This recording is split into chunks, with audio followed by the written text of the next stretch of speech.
All right, it is 6 o'clock, so we will call the meeting to order. Is there any public comment on closed session agenda items? All right, seeing none, we will recess the closed session. It is 6:01.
All right, it is 7 o'clock. We will reconvene here in open session. And Clerk Grigsby, if you please lead us in the Pledge of Allegiance. I pledge allegiance to the flag of the United States of America and to the republic for which it stands, one nation, under God, indivisible, with liberty and justice for all. All right, and an action taken in closed session. Yes, action was taken on 4A pending litigation. The board voted unanimously to ratify a settlement agreement to resolve a special education dispute against the district. Pursuant to the agreement, the district will establish a compensatory education fund for use by student for educational services and reimburse a portion of the parent's attorney's fees. Under the express terms of the agreement, the board's ratification of agreement does not constitute an admission of liability by the district. Thank you. And moving, excuse me, to 5C, approval of tonight's agenda. I move that we approve tonight's agenda. I'll second. And all those in favor? Aye. Aye. Aye. And those opposed? Seeing none, the motion carries. Moving to item 6, and this is public comment on things not on tonight's agenda. Do we have Oh, did we? Oh, yep, we should have at 6. So, yeah, whenever then, before we go to the public comment, we'll call the roll. We'll call roll. President Holt, Present. Clerk Grigsby, Present.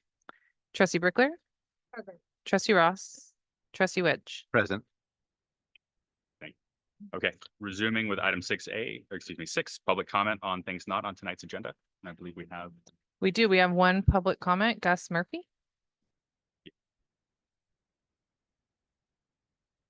and Mr. Murphy, after you get done, would you mind turning that microphone off? I think we might end up getting feedback if we leave it on.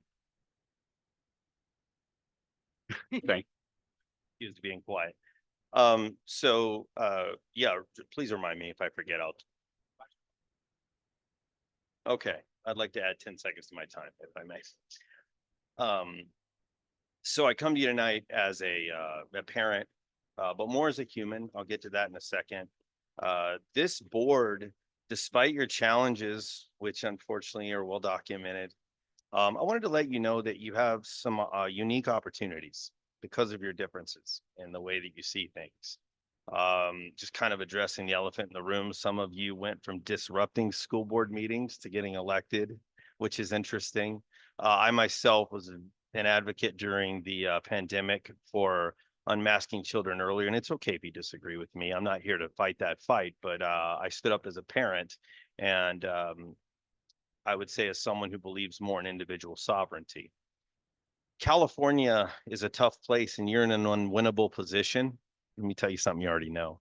The state continues to handcuff you no matter what direction you want to go. It's very tough.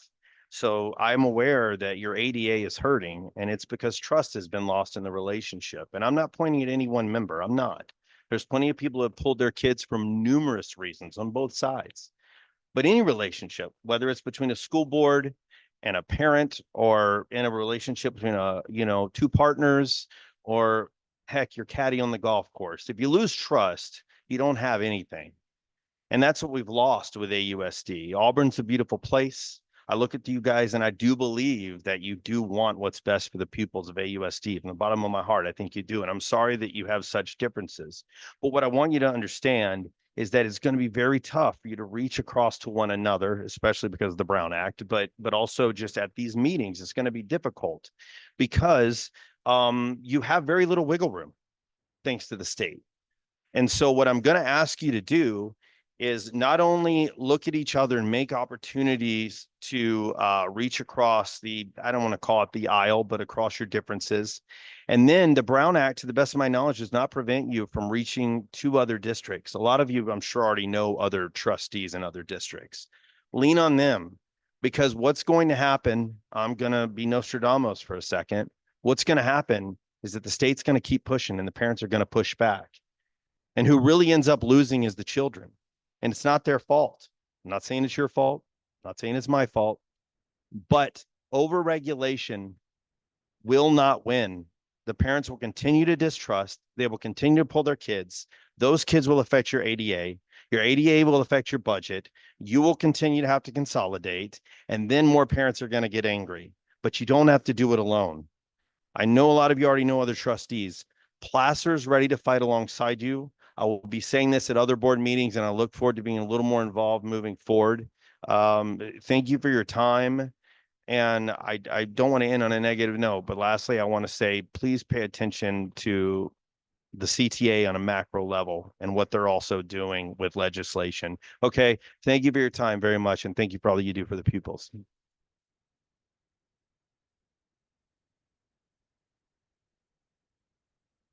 Jason, would you mind turning off the mic up there for us? Thank you. You're closest. And is there any additional public comment on items not on tonight's agenda? Okay. So seeing none, we'll move forward to item 7A, association comments from AUTA.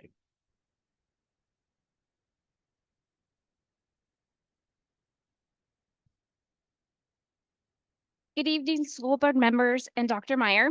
Welcome to a new year.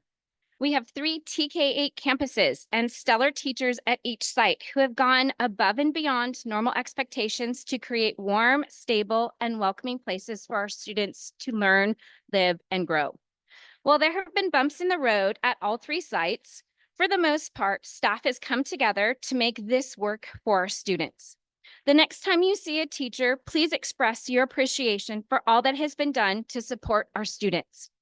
And be mindful, when we ask for a basic cost of living increase this fall, you'll remember how much time, energy, and effort went into making our campuses and our classrooms as wonderful as they are. Today was my first release day. I was able to go to E.B. Kane and Skyridge. I was able to conference with over 50 teachers in our district today. I got my steps in a lot. Each principal has been open to communication with staff on how to improve systems to make it easier for our students and staff during this huge transition. Dr. Meyer has had open and transparent communication with AUTA leadership. We have had several articulation meetings to discuss some issues and are working collaboratively to solve them. I appreciate the clear communication and updates from the superintendent's office. Clear and transparent communication makes the transition easier and builds back trust and respect amongst our stakeholders. Our goal is to rebuild the AUSD community from the ground up, and it starts with each one of us. We all need to do our part. I wanted to extend an extra thank you to Renee and to Sarah, who both attended our new first day back with our new superintendent. It was wonderful to see trustees taking such interest in our school. Greg, I'd like to thank you for attending the E.V. Kane Popsicles with the principal and taking the time to check in with the teachers and hear and see how much time and effort was spent into making the classrooms amazing. Jay Ross, your presence at the school sites is always welcomed and loved by our students and staff. Your helping hands are always appreciated. Respectfully, Sarah Liebert, AUTA President. Thank you. And I believe we don't have CSCA with us tonight. So we'll move to item 8, our consent agenda. Is there anything anybody would like to pull on the consent agenda? All right, not seeing any, then this is would be a roll call vote, but I move that we approve, I move that we approve the consent agenda. I'll second. And then clerk's first. Absolutely. President Holt, Aye. trustee Brickler, trustee Ross, Aye. trustee Wedge, Aye. and trustee Grigsby. Aye.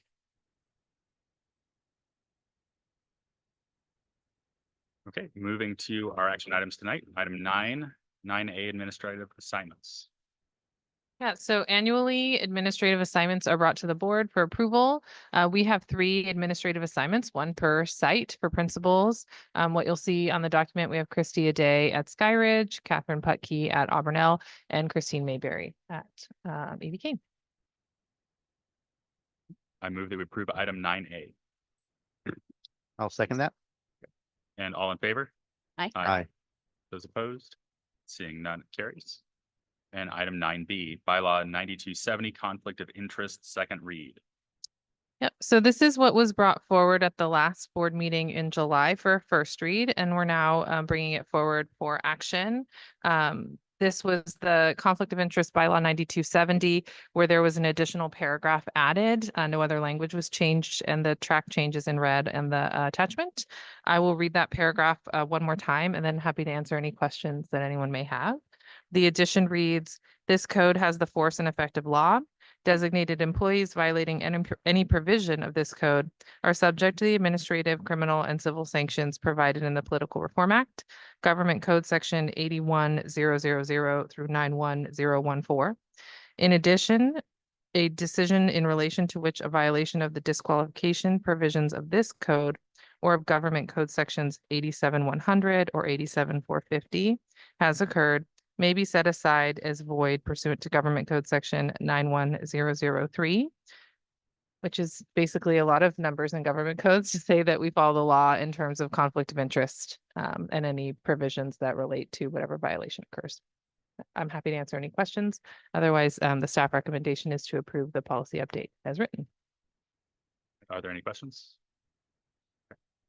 Seeing none, I move that we approve item 9B, bylaw 9270, conflict of interest. I'll second that. And all those in favor? Aye. Aye. And those opposed? Seeing none, carries. And item 9C, resolution 24-25-102, conflict of interest, bylaw 9270. So this bylaw has a special provision that when it's changed, we update a resolution related to the same. So the language in the resolution just indicates about 2/3 of the way down the page that a change was needed. That's the change that you just approved. Therefore, we need an updated resolution. And this is a resolution, so it's roll call vote. I move that we approve or adopt resolution 24-25-102, conflict of interest. I'll second. And would you please conduct a Absolutely.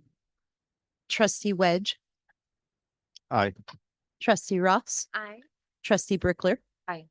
Clerk Grigsby, aye. And President Holt. motion carries. Moving to 9D, resolution 24-25-103, schools insurance group designation form.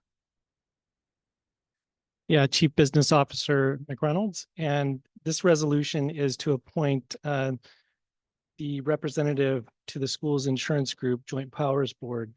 And the representative would be myself, Jeremy McReynolds, and the alternate would be Brittany Meyer. And this is to represent us in the joint powers board.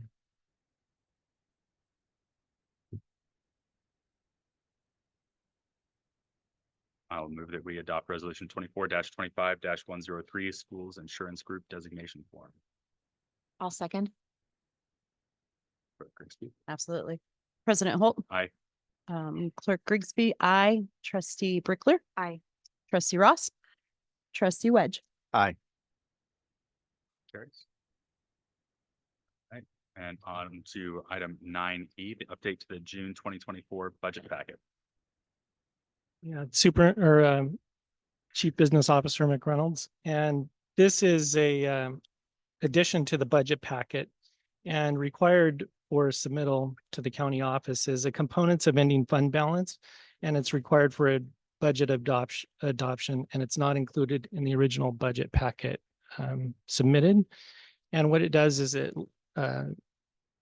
shows the ending balance at the end of the fiscal year 24-25 proposed in the budget for each resource that we spend for schools.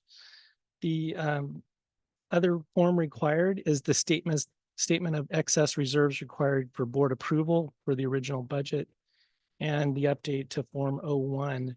And there was a question brought up at the budget adoption meeting of the 9780 object code, and that was balanced to the assigned reserves from the AUSD strategic plan included in the components for ending fund balance. And that's all.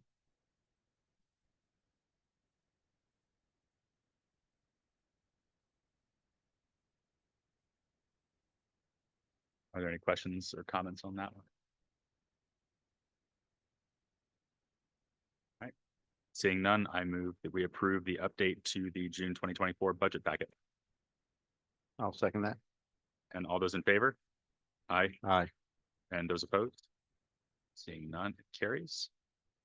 And moving on then to, actually, before we move to item 10, is there any additional public comment on anything on tonight's agenda? Okay. All right, so moving to item 10, info and discussion items, 10A CONAP.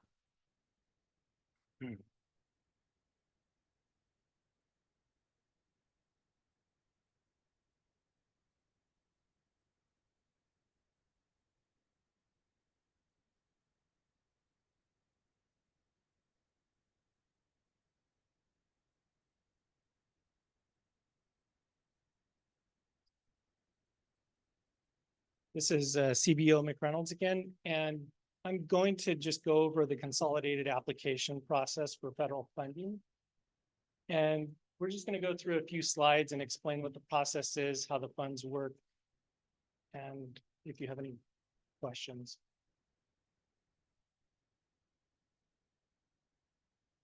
So the consolidated application, our 23-24 allocations for Title I were $400,601.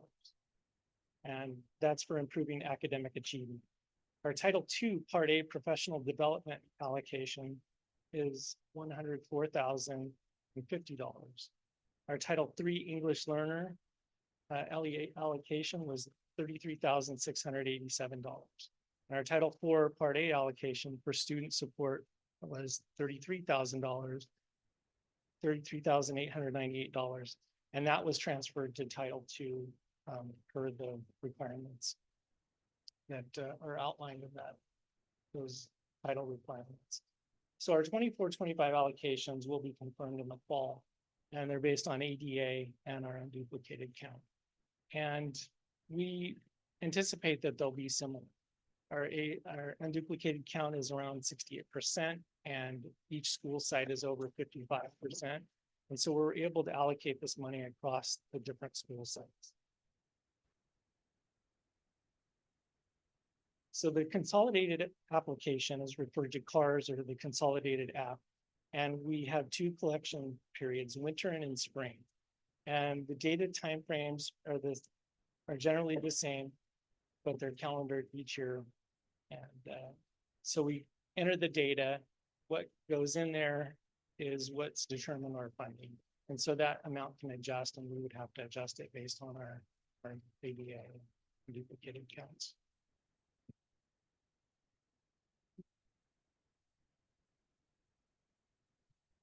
So there's different parts to the title program. The Title A, 1A, Title I Part D subpart 2, which we can't apply for that. That's for correctional facilities. Title II is supporting effective education. Title III is for language instruction and immigrant students, and Title IV is for student support and academic enrichment. And Title V is for rural education achievement, and we don't qualify for that one either. So we try to maximize as much as we can to bring in additional funds to the school and manage that. So the title funds are part of our LCAP, and we have a federal addendum so that they bring it all into play, and we can use those funds in concert with our LCAP to make all of the programs work.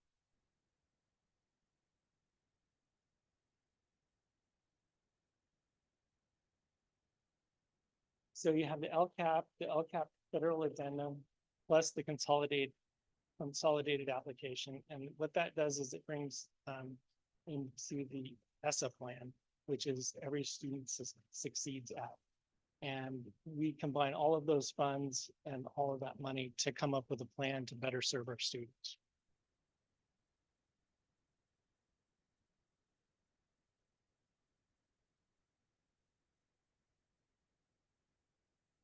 So for Title I, the activity expenditure is aligned to meet the challenging needs of academic content. The activity expenditure is an evidence-based education strategy, and the activity expenditure is reasonable, necessary, and allocable cost to the program. The funds are used to supplement, not supplant, the state and local funds. So what that means is if we have our state funds, we can't take the federal funds and pay for regular teacher salaries. We have to do above and beyond and extra work to make sure that we are adding extra services for those students. And so if we can't fill a position, we can't spend those funds to supplant other services. So there's a lot of restrictions behind. So also with Title I, the activity and expenditure must meet the identified and comprehensive needs assessment. The expenditure is included in the SIPSA, and that's the site plan for each site. The SIPSA has been approved by the local governing board, and the site council annually evaluates and monitors the implementation of the SIPSA. The activity expenditures have been reviewed and approved and recommended for school site council and the local governing board. So there's a lot that goes into spending these funds, and we can't just buy extra stuff, or we can't go and do extra things without having all these plans in place to make sure that we can serve our students and measure the outcomes.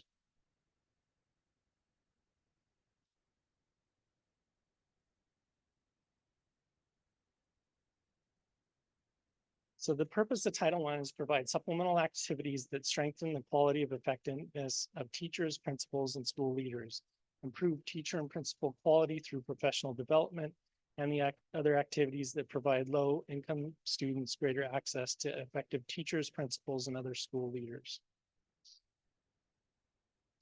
Title III, or Title II, it's to provide supplemental activities.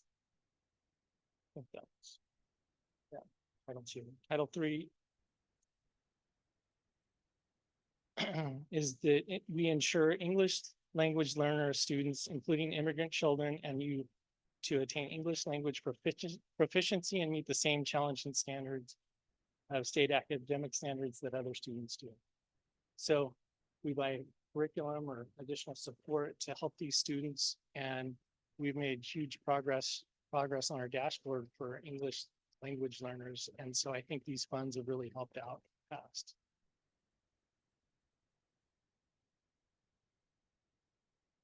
And Title IV, these are the funds that with federal programs, you have the allowability to transfer them to other areas. We have a lot of money for COVID and other enrichment opportunities in the district with ELOP. So we've decided in the past, and it's been the practice, to transfer these funds to our Title II, which support our professional development.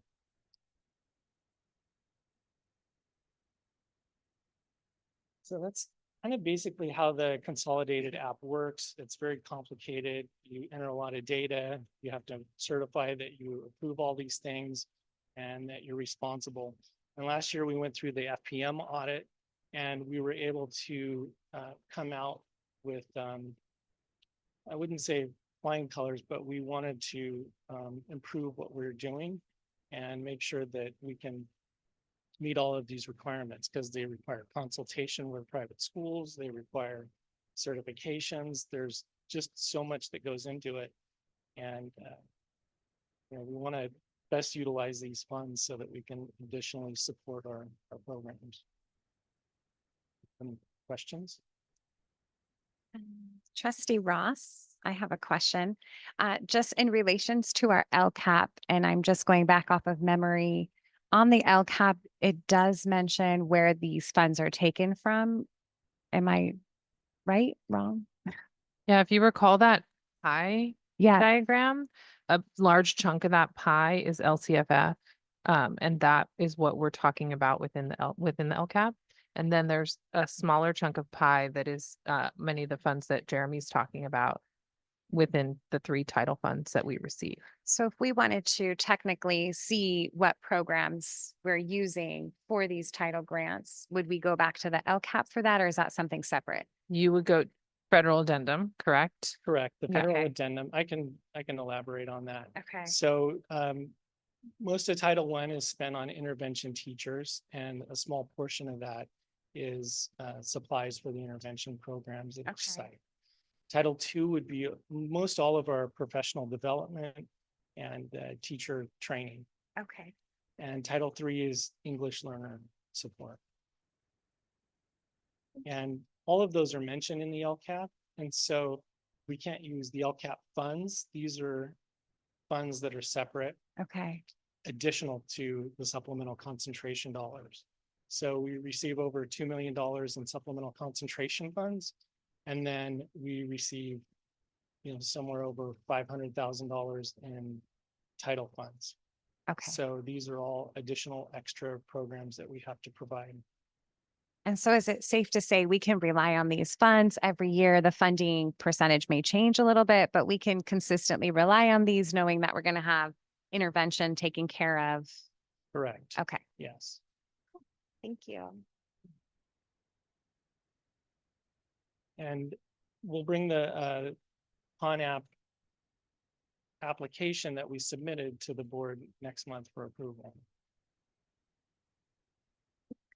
Are there any additional questions? Just a point of clarification, this is trustee Brickler. I know we've talked about, we in the past, we've had schools that were eligible as a Title I site. And my understanding is that we have become eligible at all of our sites now. So I just was trying to make that connection between. So these are there additional Title I funds, or this is the pot that comes with that designation? Yeah, these are the ones that come with that designation. So each school site this year has an intervention teacher, and we have the SIPSA for Auburn Elementary last year requested that they have 2 intervention teachers. We don't have the funds for an additional one at Auburn Elementary, but should the funds become available, we could probably provide that with this program if they're increased in the future. I have one more question. Thank you. Would you mind just kind of reminding us of the general time frame? So we don't know what our allocations will be for this current school year, and do the school site councils in advance of knowing that dollar amount start to think about what our needs are? And then I can't remember when we receive the SIPSAs from each site, but I guess I'm trying to think of when do they have time to implement? It seems like we get the information after the school year has started. Yeah, they've done their SIPSAs for this last year, and we looked at their budgets. I've gone over them with them, and they're able to budget these expenses in their SIPSA. Okay, we're having to work with limited financial information, but we already have a SIPSA in place that covers this current school Right. year. Yeah, Okay. it's going to be generally the same for Okay. Title I. You know, last year it reduced by about $30,000, and our expenses, we had to spend some carryover from the prior year. It gets complicated because we have to carry over funds that aren't spent for 3 prior years, and it can be complicated accounting, but it generally is about the same, and it kind of evens out based on ADA. Thank you for your attention to detail so that you can navigate this complicated process and draw down these additional federal funds so that they can benefit our students. Thank you. Sorry, I just have one more question.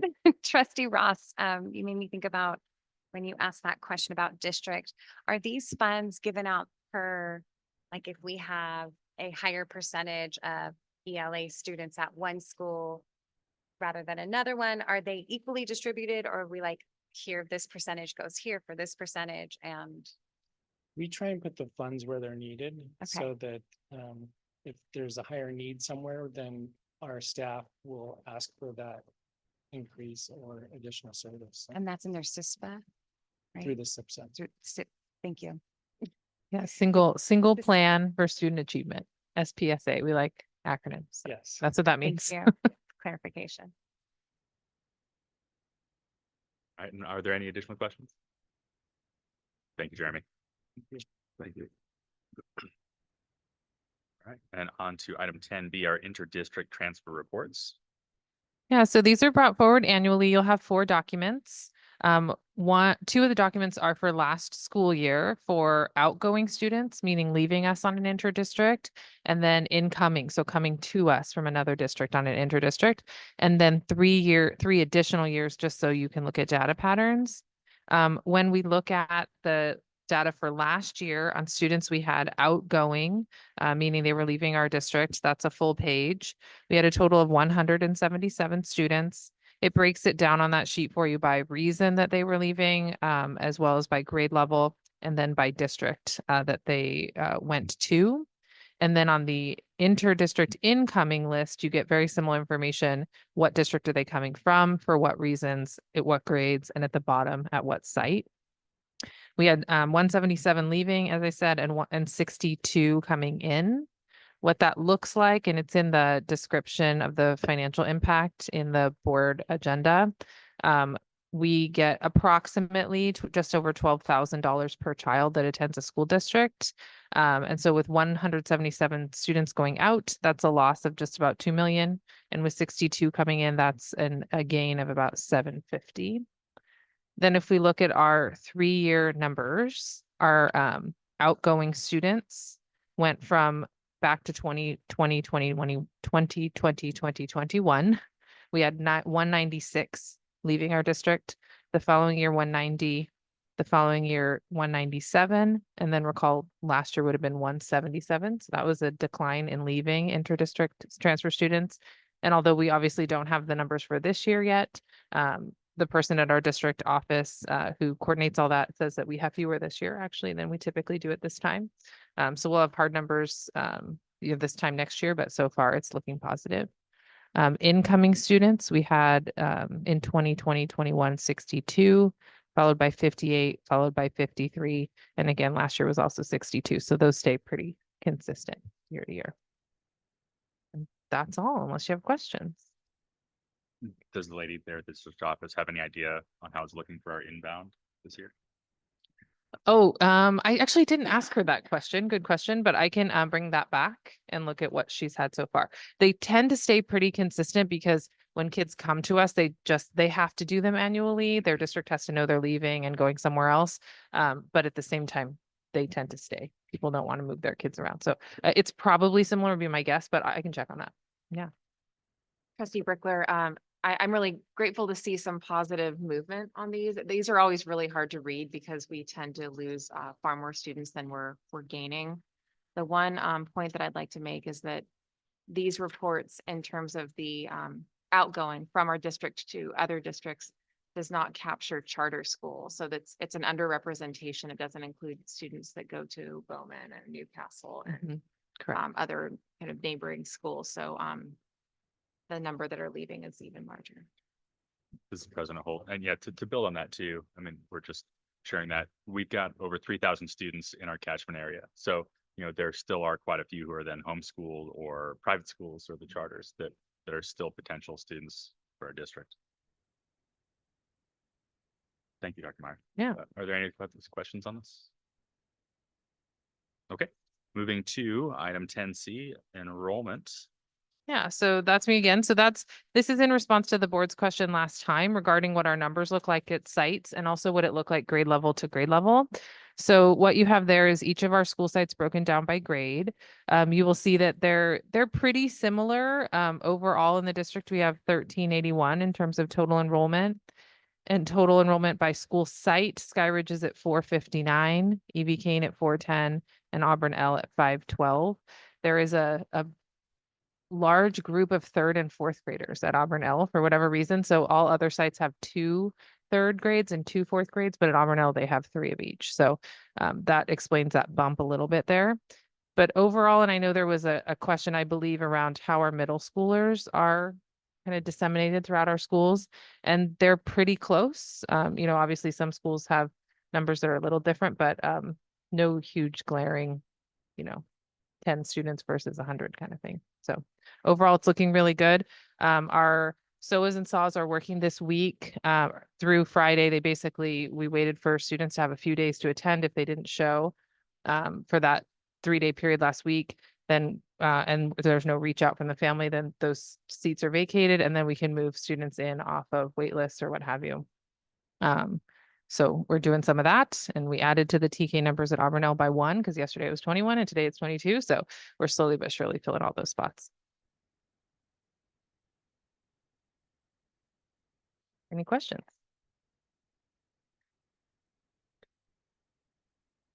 Trustee Brickler, I think there was a lot of anticipation around these numbers as a kind of a way of checking to what degree we were able to stabilize our enrollment numbers as a result of the changes that have been implemented. So I don't have the data in front of me of what enrollment losses we experienced between 22, 23 and 23, 24.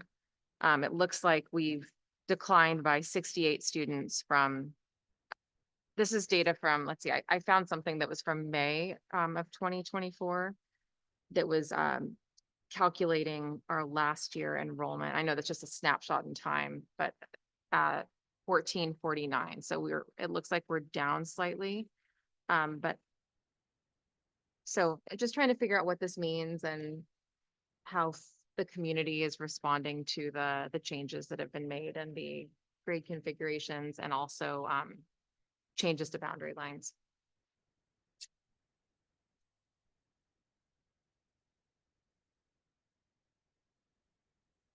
I did see that in our, when we had a demographic study completed, it was the projection was that we would have about 1424 this year if based purely on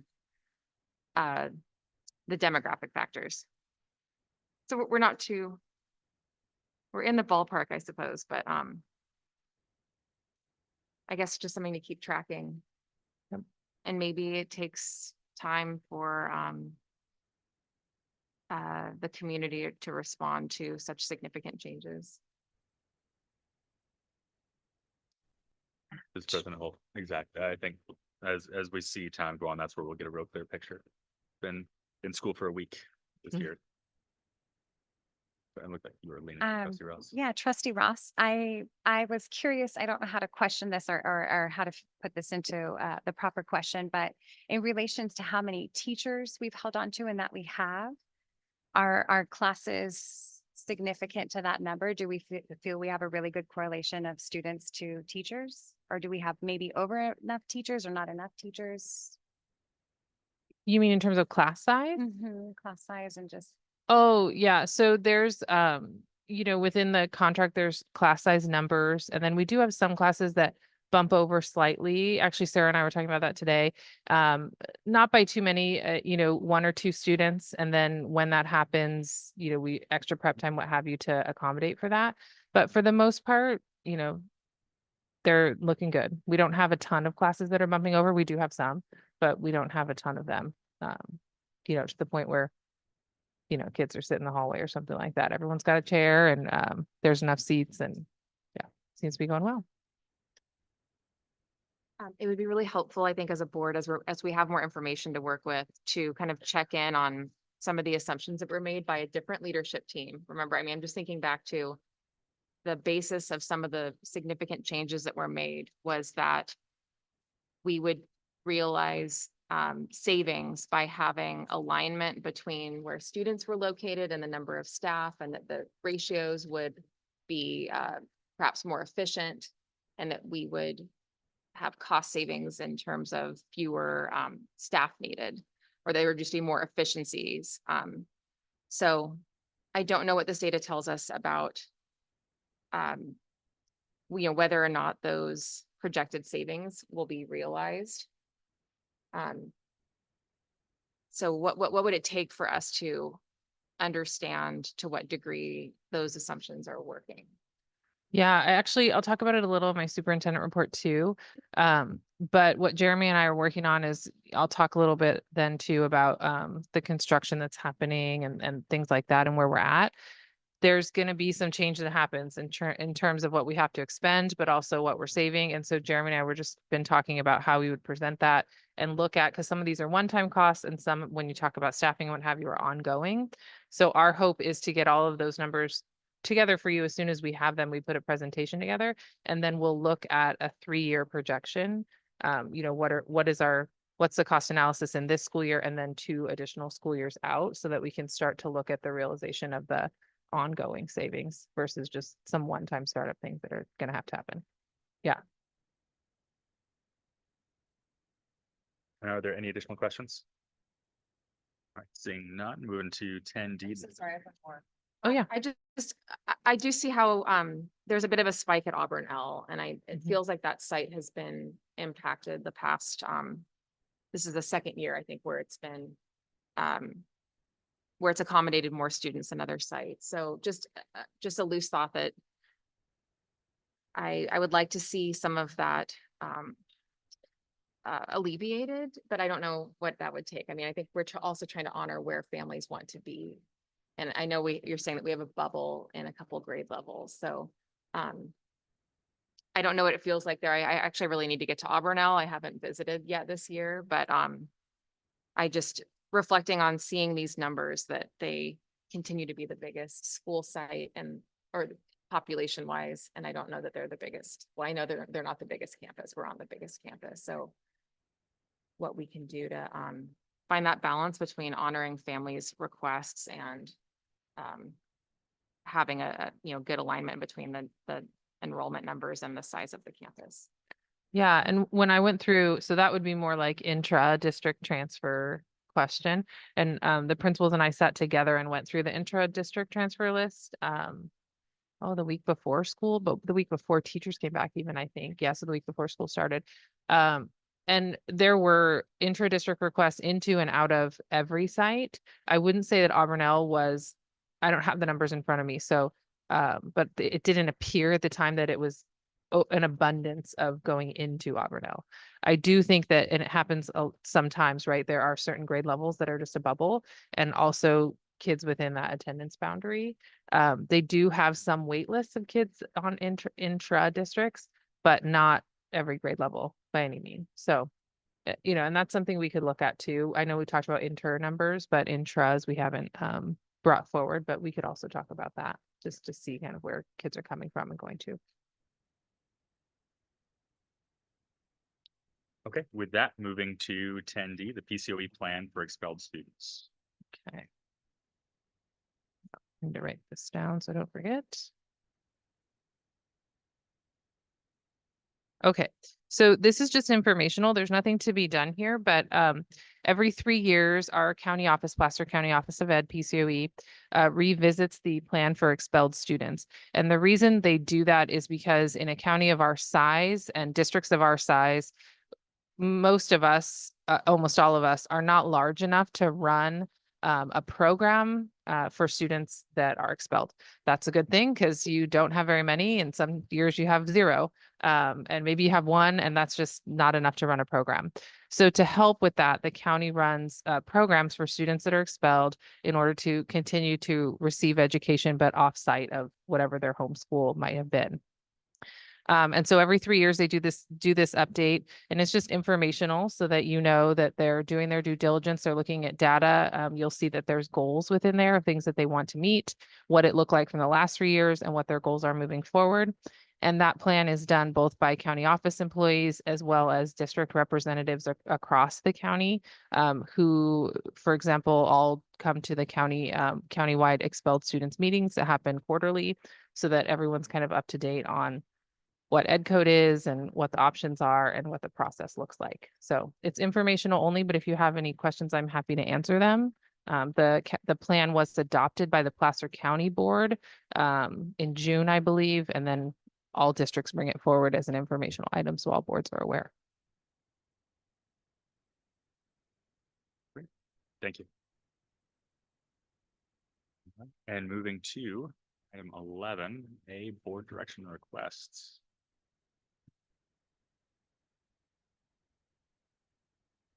Are there any updates on previous requests? We have previous requests that weren't addressed. We had enrollment on there, so I added it as informational, but I don't have anything additional. Great. Unless there's new ones to make at this point. And what new requests do we have this evening? I didn't think anything really came up. All right, so let's move on to comments from the board and superintendent. Sorry, Nudie. Okay, I'll start. Well, Sarah, talked about this too. Obviously, everyone knows it was back to school last week on Wednesday. We've been in school for a whole week and a day now. But it's been great. Our welcome back for teachers was on Monday, and our classified staff also came to that. A number of classified staff there, although official start date for all classified was the following day. Many came. So Monday was a great day. Everyone got to see each other again. I talked for as short as possible because I knew people didn't want to listen to me for that long. But we did some activities together to come up with common goals and kind of talk about what 24-25 is going to bring for AUSD. So that was great. There's smiling teachers, there's smiling students. That's never a bad thing. Our district office staff was able to spread out on the first day of school and provide support across the district. So we were able to see a lot of that. And then I was able to make it out to all school sites last week, spent some time on Auburnell's campus today and saw some kindergartners learning counting with leaves and talking about what they liked about with recess, with some reading and writing activities. So there's really good stuff happening. Our classrooms are beautiful. Teachers are very good at Pinteresting, I think, and all things. What they can do with butcher paper is amazing. There's whole trees inside of classrooms made out of butcher paper that look beautiful. So our classrooms are definitely warm and welcoming places that kids, I think, want to be, and they're out there having fun. So it's been a great start, in my opinion, watching all the good things that are going on. And then a lot of events to welcome our families as well. So TKK welcome has happened at all sites. A lot of sites did that this year with first day of school. Parents came with their child for a little bit of time, saw the classroom, toured the campus, and kind of got to know everything before they left, and their little one stayed. So that was great. And then sites did popsicles with principals. And obviously Greg was at Even Kane, as we heard. So that was just a chance for families to get on the campuses, kids that have treats and get to know the school and all of that. So it's been lovely. Principals are sharing. We had our first cabinet meeting yesterday, and they're sharing that it's been a smooth start, and that they're collaborating with staff and working towards figuring out all the things as we all learn to navigate a TK through 8 campus. So in my mind, it's been very successful. We have back to school night coming up. If anyone is interested, it's tomorrow. All sites will be tomorrow. So I think I will make it to 2. I don't know if, I don't want to get a speeding ticket down 49. So I probably make it to 2, but not 3. But they all start at 5:30 at all school sites tomorrow. Is it 5:30 or 5? I think I saw 5 on some notifications. Oh, we checked today, wasn't it? Oh, it is Okay. 5:30? Okay. So the Skyridge back to school night is being advertised as 5 to 6:45, but that's because the classroom component is 5:30 to 6:45 is Okay. my Oh, understanding, okay. but there's an optional Welcome NPR message kind welcome of stuff. from the principal. That's Got after it. 5. Okay. Edie Okay. Kane's as well. Okay. That must 5 p.m. be, that must be what it is, a welcome message, but classrooms open at 5:30. Yeah, and I think So- it's an opportunity to see like community partners have tables set up and Okay. Yeah. Well, there you go. Well, then I can start earlier. Maybe I will make it all 3 then. Okay, so that's tomorrow. So that's great. And then the other update I wanted to give, I was about to say briefly, but we'll see. I'll do it as quickly as I can. Obviously, we're still working through some facilities items. I sent out our last TK through 8 update from a district level. I believe that was on the 9th of August. From moving forward, communication will be out to sites so that each school community is aware of what's going on at their sites. But right now we are moving along with playground install. As happens with construction, a lot things happen. So at Skyridge, we learned that there's a lot of rock located directly under where we were trying to install playgrounds. So we're moving to a concrete pad option. So while that concrete is poured and cures, they're going to move over to Auburn and start on the playground install there, and then work their way back to Skyridge. But the good news is all the playground equipment itself is on every campus. It's been delivered. It's secured with fencing and what have you. So it exists at every school campus. And as soon as we're ready to install it, it can be installed. TKK playground is all set up here at EV Kane in the small gym. There's tricycles, there's a kitchen, there's little basketball hoops, there's all kinds of stuff. The kids are having a good time. Yeah, some of them also are in the corner there because they make their way down here for recess as well. But the TKK kids are having a great time up there playing. And teachers have, worked out with their class how all of that works, and they're navigating it well as they learn all the things of school. We do have a delay that I had talked about in that TK through 8 update due to some Department of State architecture requests for potential walkway updates. So we're still waiting on total cost of those projections. DSA can request up to 20% of a project in upgrades. And our project is around $900,000. So that would be something around 180 at the top end. We'll see. It might not amount to that, but that's what we're looking at the moment as something that we're considering. We do have one-time monies restricted for facilities only. Those can't be used for any of the things we talked about tonight, English learner services, teacher salaries. It can't be used for any of that. So we would be able to use those funds to work through whatever comes our way from DSA. And as that comes our way, we'll bring it to the board and everyone will hear more about it at that point when we have hard numbers. And then again, like I said, we'll put that into the calculations for one-time startup costs in year 1, and then go outwards from there so that we can look at what the cost savings will be long-term. Did I miss anything on that one? That's about it, right? And I think that's all I have for now. Unless you have questions for me, Jason. No, I just had a quick question when you're done. Oh, yeah, I'm good. Go ahead. I didn't realize we skipped past new request. Oh, So I can save mine. I can wait till it comes to me on board comments if you wish. All right, so moving down on comments, I just want to thank the teachers and staff for making this first day and this first week a success.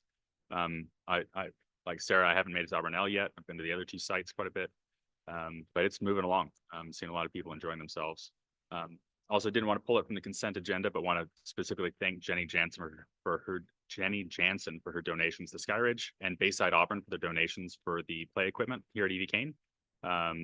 Definitely some cool play equipment that's really helping the TKers and the Ks get some energy out at their recess. And I'm also really happy to see the cameras that are going in. That was also in the consent agenda. That's something that we've been talking about and the community's been asking about for years now. So that's going to be a great asset for us. So thanks. And looking forward to getting through the rest of this year. Turn it down the line. Just a quick note, I wanted to say welcome back to school. It was really great to see all the teachers on Monday and Tuesday and Wednesday. And we'll see them again on Thursday and then at the dance. So lots of activities. I love seeing how active the PTC is trying to get everybody get involved. There's a lot of stuff going on at all the schools. Get involved. Trustee Brickler, I just want to echo the thanks that many of us, that we all are expressing to our leadership, to our staff, for all of the mobilization and all of the hard work to open these campuses, to have to think on our feet quickly through all of the changes associated with the TK8 transition. I really appreciated attending the Monday welcome back breakfast and the very thoughtful presentation that was provided.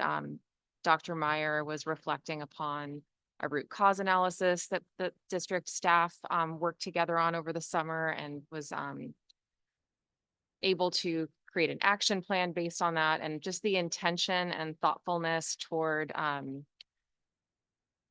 towards really addressing issues of staff turnover are so greatly appreciated. In addition to kind of like higher level thinking and planning for how we're going to address some of our challenges. I've just seen Dr. Meyer and other staff really jump in and be very kind of hands-on leaders. And like, for example, I saw Dr. Meyer on the first day having to call parents and a school office and to help support the staff. And just seeing the leadership team out on the sites is really meaningful to have that kind of support. And so I'm grateful for the positive start to the school year, and the just kind of supportive attitude and kind of team approach that's being taken. I probably should have put these two things under new requests, but they were just kind of minor comments. I got some feedback from the community that they would prefer that our back to school nights and other events be staggered. I think this is one of these years, transition years, where families are more likely to have students at multiple sites. And I don't know that that'll persist forever, but I think it's a challenge for, as a trustee, I don't know that I'll make it to more than my children's site for back to school night. So if somebody also brought up other events, like thinking about graduation or just all these different events, and how are we going to not exactly honor, but make sure that we can show up and support one another at these 3 different campuses. I was also asked to what our update is for sports, that the Sierra Foothill League, I believe it's called, is starting up in the next month or so. And I think there's been some positive movement, but if I could request that for a future update, that families are eager to get started. Thank you. Trustee Ross, I just want to echo the sentiments of the board members and how amazing everything has really come together. And I think often we forget to thank our parents. There's been a lot of questions and a lot of chit chat, shall we say. And I really want to thank our parents for just allowing that grace and flexibility to see how this is working and make sure that it's comments that we're giving to the right people so that we can make the right changes that need to be happening. So congratulations to parents for getting through the first week. I was there and I saw Jeremy and Michelle Bunt and a bunch of people over at Auburn L really holding it down for the parents and calming them down. That was amazing to watch. And again, at Evie Kane. And we have to give a shout out behind the scenes. Dave and the IT has been really trying to pull this together, 3 different schools. So I really want to give Dave a shout out, and our facilities and maintenance really had to do a lot to get together all of our 3 schools. So I just wanted to give them a shout out as well. And then, of course, just bringing community events to the forefront of what we're doing and really making sure that our community is active and our parents are active in our communities. We have a kickball game coming up on Friday at the Food Truck Fiesta with ARD, and that's the city versus the chamber. It's going to be a really fun game. We have the mayor, we have the city manager playing. Becky Oist has volunteered on the AUSD as part of the chamber to play with us. So shout out to Becky. Anybody else interested? We have a couple spots left open. And then we have Kidsapalooza, September 5th. Kidsapalooza is a free event at Recreation Park where we bring together a lot of resources in the communities, and it's a free arts, music, wellness event. The police bring a big obstacle course. And we have AUTAs there. They support us and bring some crafts. It's a really fun event. And then, just really trying to figure out what this looks like for the next year. And I'm excited that our teachers have embraced this, and our staff and paraeducators have been amazing in supporting everything that needs to happen. So just shout out to y'all, and shout out to the kids, the students, for actually showing up, because that's not always easy to do. So just thank you for making this possible. All right. So first, a request, I was under the understanding that any grants that was accepted was to come before the board. And so I would like to bring that up to discussion and the process on that, and also that we can be made aware of any grants that we are pursuing, at this time as well. And then also, I got a disturbing phone call on the first day of school from a parent, and it was due to the child was turned away because the child was not vaccinated or didn't have all the vaccination per the CDC. And ironically, that same day, I was reading a report out of all places, Marin County, where in 2000 there was a large group of parents that reduced vaccinations or did not take the vaccinations, and there's studies out there. I can forward the report to you, and what they found out is a significant drop in autism. And so I don't know if anything can be done about this, because I know it's technically, law, but it's really concerning me because just because it's law, we are turning children away from education because of a choice that a parent might or might not make.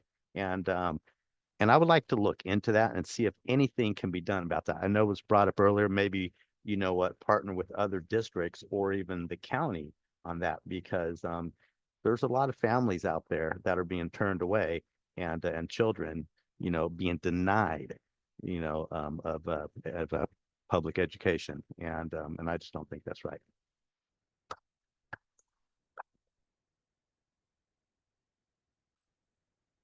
Can I go back, Jason, just to make sure I have the request right? So for the grant piece, you want to know the process for grants in terms Correct. of like, if we're applying for them, what that acceptance process looks like. And then any grants we're pursuing at present, Correct. and then any we currently have, or just those 2 things? Just those 2 things. I mean, now's not the time, but, I would like to have discussion with the board, because I think one of our main responsibilities is the fiscal responsibilities of the district, and grants are a part of that, and they can negatively impact, our fiscal, responsibility of the district. So that's something I believe that as a board, we should have a discussion on. Okay. May I ask if there's a specific grant that you are concerned about, or you want to just understand how the acceptance process, or how we accept them? Well, so it was brought to my attention, there was a grant that was accepted to extend, the wellness centers, partnership between AUSD and the PCOE. And so that kind of, because that's when I thought we were under the understanding that any grants was to be brought before the board. And so that could have been, I could have misunderstood it. that. And that's why I want to bring it up for discussion. Okay. And then did you have a request on information you wanted about vaccines? Like what would you like to be brought forward? If there's anything as a district as we can do where we can accept children, that may not have all the vaccines per the CDC guidelines, because there are certain ones that parents may choose not to take, per the CDC guidelines. If there's anything as a district we can do where we can still accept those children and give them a public education. So just what's required for vaccination. Well, we know what's required. It's required per the CDC guidelines. Okay, so sorry, I'm just trying to figure out what you want me to bring back. If there's a way that we can work around that and still provide children with with an education. Are Okay. there exceptions to that? There you go. Exceptions to vaccine. Perfect. you. I can work with that. Thank you.